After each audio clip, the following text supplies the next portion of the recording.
আসসালামু আলাইকুম বন্ধুরা, আজকে আপনাদের দেখাবো কিভাবে ছাদে সুন্দর একটি বাগান করা যায়। এই দেখতে পাচ্ছেন ছাদে কত সুন্দর বাগান করেছে।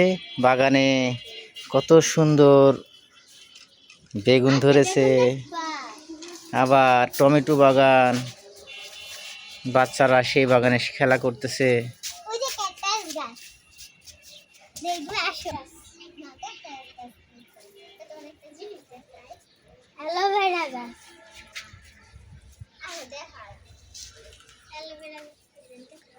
এমন বাগান আপনারাও করতে পারেন, যে ছাদ খালি না রেখে ছাদের উপর সুন্দর বাগান করলেন।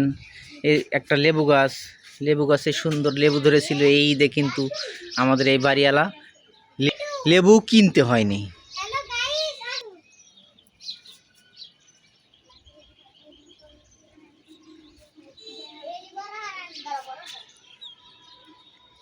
এরা গাজীপুর একটা সুন্দর বাড়িতে ছাদে বাগান করেছে।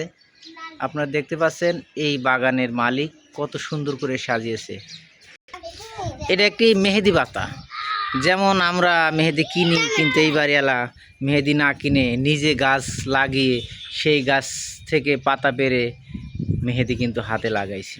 আসুন আমরা এরকম প্রত্যেকেই ছাদকে খালি না রেখে ছাদে কিছু বাগান করি, ফল গাছ লাগাই, ফুল গাছ লাগাই, সুন্দরে ভরে ফেলি পরিবেশটা।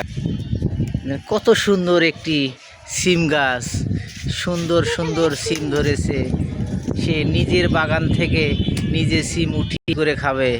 আহ, কি মজা! এটা কিন্তু একটি করলা গাছ, যেটার আমরা উস্তা বলি। ছোটটাকে উস্তে বলি, বড়টাকে করলা বলি।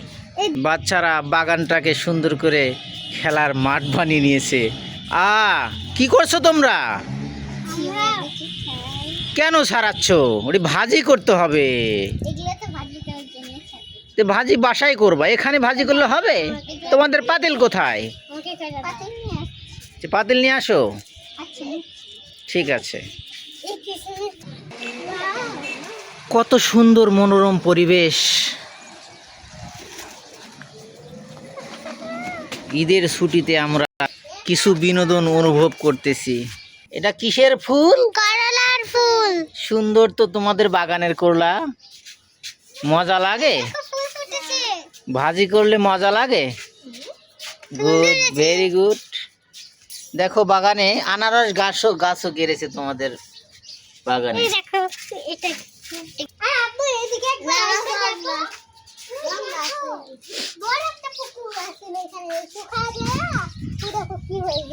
কি এখন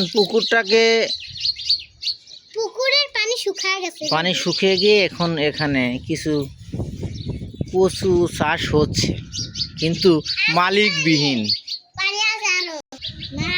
হ্যাঁ গাইস, পরবর্তী কোনো ভিডিওতে দেখাবে ইনশাল্লাহ। আল্লাহ হাফেজ।